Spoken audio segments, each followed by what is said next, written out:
I'm pleased that in between watching P. Diddy and Epstein Files news, you decided to hop on this video and check out some detailing innovations. Great choice. I hope you'll enjoy it, so hit the like button and let's begin. This year, the most popular brands from T.O.R Media shared one booth, and I guess it was for the best. As for their fans, it was easier to find them all at one place. Plus, for the brands themselves, it was easier to make content with each other for each one of their channels without walking much. But innovations don't stop there. The biggest announcement of the whole T.O.R Media became their own app release called We Are Detailing. The goal of this app, as stated by T.O.R, is to provide free detailing education. We Are Detailing. We Are Detailing. The mobile app. Pure education. Moreover, it's available on the App Store under the educational category. It's already a 1.3 version of the app, which means it was not abandoned and is still getting updates, which is a good sign. After installing the app, you will find a search bar, available live streams, which seem to be running 24/7, new lessons, and browse products in the built-in online shop. Then you have a course tab, where you can watch courses after a short registration and buy products from the lessons you've learned. Next, you have a shop tab where you can browse and purchase products. And lastly, you have your account details tab. Honestly, when I first heard about this app, I thought it would be something like home TV shopping from the 90s. But after watching a few courses, I'm happy to say my expectations were wrong. Those are pretty well-structured videos that explain basic stuff involving different brands from T.O.R Media, explaining how to detail using their products properly. The products are not getting pitched aggressively, they are most of the time present in the form of product placement. I think it can become a nice helper for complete beginners who are willing to build their arsenal only on T.O.R included brands. Am I going to recommend it to my detailing newbie friends? No. First of all, I don't have friends, and second, I prefer people to be open to all brands on the market rather than locked into one brand group. On the other hand, many of us got turned into detailing with help of chemical guys or Megwire's education that was based on their products exclusively. And even though some say it was a bad experience, at the end of the day, it brought you here, so we can at least thank them for helping us get involved in such a wonderful hobby like detailing. And if before it was achieved with the help of real-life events, then with YouTube, this time T.O.R decided to go through apps. Only time will tell how relevant this path will be. I don't know how many times I heard that it's a free education app during their live streams. Free education is now yours. And it's absolutely free. Free. Learning free. Free education. Free education for life. It's free. Free. It's free for everybody. An app for free.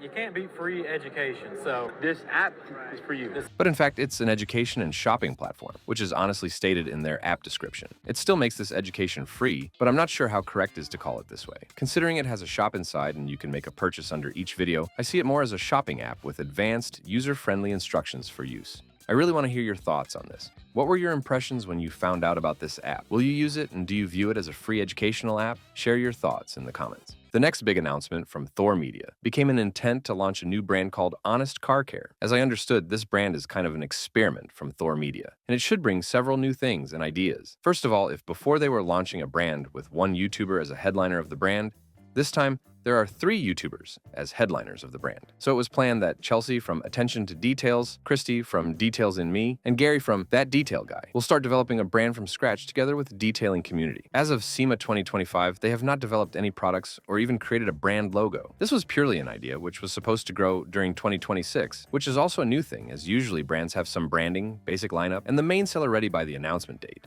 though there are certainly exceptions. However, the idea behind the brand is something new as well. So the first step should be an interaction with the community to get feedback and decide what products to launch. Then, once the products are selling and the brand starts making profits, 50% of those profits will go to charity. So if they will somehow create a business model that will allow them to deduct half of their profits to charity while keeping retail prices affordable without decreasing product quality, this will be a cool brand with a bright idea behind it. But even though I'm far from business, and I might be wrong here, but for me it sounds more like a dream than a business plan. So I'm not sure how well it will work as a business, but in terms of a charity project, that's a pretty neat idea. We'll see how it goes in the future. Lucky for you, I'm releasing this breaking news 3 months after the news happened. So we are already in the future, and now we can see how this brand is doing. Right now, we are on the first section of their plan and switched from discussing to testing some products. Funny to say, but once I finished making a scenario for this video, out of 10 one-hour live streams made by Honest Car Care, where they discussed the future, only 2 remained. The rest were taken down, but I watched them all and made some notes, so let's move step by step. Straight after SEMA, they launched their first live stream as Honest Car Care to discuss future plans and impressions from SEMA with followers. It was alright, but after it, they faced their first challenge. Chelsea from Attention to Details had a deep thought about this idea of running a brand, and after having weighed pros and cons, she decided to pass on this opportunity. She made an honest video explaining her reasons, and I can only respect Chelsea's decision and, moreover, respect her courage to make it. You can see the full video on her channel, but I edited a short version for you. I don't have friends. I got family. Being serious, I'm encouraging you to support Chelsea, as after not taking this opportunity, there were no new videos on her podcast with Thor. I'm not sure if these two facts are somehow related, but you may guess how difficult this all can be for her. So, since then, the brand has remained with two headliners who continued developing it and making live streams with followers. Again, as most of these videos are not available now, I'm not sure how correct it will be for me to use cuts that I made from these streams, so I'll try to describe them briefly. Long story short, it was chaotic. Main goals and directions were changing, not just every new episode, but also during one episode. But it's normal for the development stage. It was just difficult to watch and make notes or draw conclusions. What remained unchanged since SEMA was, how you feel about colored foam, bro? up until now, I haven't understood some core things, like who their main audience is. Is it a premium or a budget brand? Will it be concentrated or RTU products? And the main question is, why is there so much hate for Gary? Honestly, before diving into this topic, I knew nothing about that detail guy. But while watching these streams, I noticed that he is receiving an unfair amount of hate even before the story with hacking. And the weirdest part is if before somebody from Thor received hate, they were defended by Thor fans. But here we have a unique situation where I don't know the reasons for such an attitude, and I'm definitely not here to defend anyone, but I think maybe we all have to give him some space. I was really afraid this guy would go into some rage mode after reading another comment that colored foam is not the best idea. So at this point, Gary and Christy were trying to make partnerships for charity with brands outside Thor and to make some collaboration products. But seems like eventually they end up with private labeling, and soon we can expect their first product. First chemical is going to be a wheel and tire cleaner.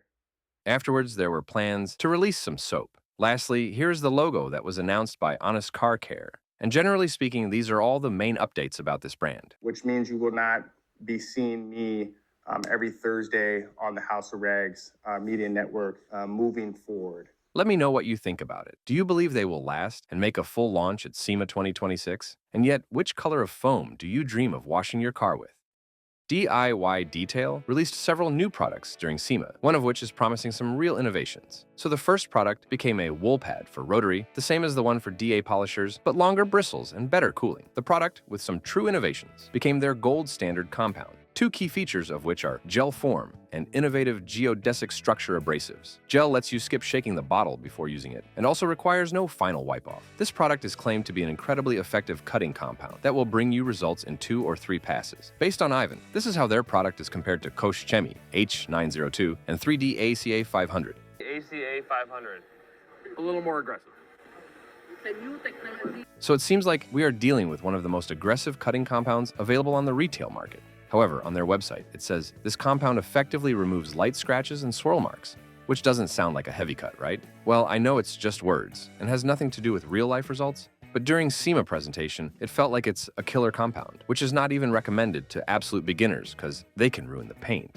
It is for the experienced user. We'll put it that way. Yeah. If this is your first time polishing a vehicle, this isn't necessarily for you because you may burn through paint. And then you see this. Light scratches. Easy to use, restore in a breeze. So how should people treat it?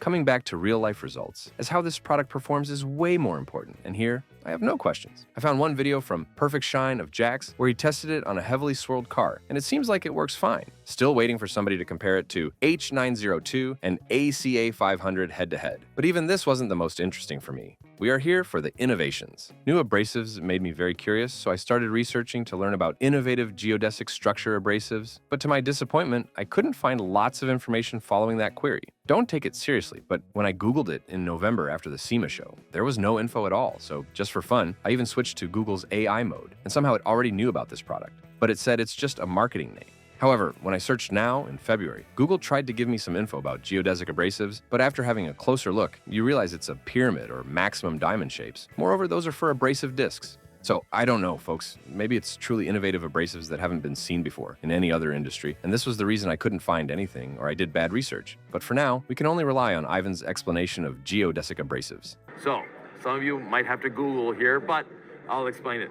If I understand it correctly, the main difference lies in the form and hardness of the abrasive particles. So, if I use my imagination, the first question is, if geodesic abrasives have unbreakable corners, aren't there pyramidal abrasives with the same corners? All right, maybe because pyramids has sharper angles, it makes them more fragile. But on the other hand, sharper angles on corners should provide a better cut, right? Unfortunately, I lack knowledge in this area, but I hope there is someone who can explain it from a scientific point of view, or maybe you have experience with abrasives, so please share your knowledge in the comments section. Overall, if these abrasives are actually the first to be presented in the detailing industry, this is a great achievement for the whole detailing community, and I don't understand why there is no hype around it. As far as I know, before we simply borrowed and applied technologies from other industries. But if DIY Detail created a new type of abrasive particle, it's just an incredible event for everyone, and I'm sure even people in other multi-billion-dollar industries like construction would be highly interested in such innovations. Therefore, we can only congratulate DIY Detail on creating something new and encourage them to provide more insights about this technology. And that's all the detailing news for today.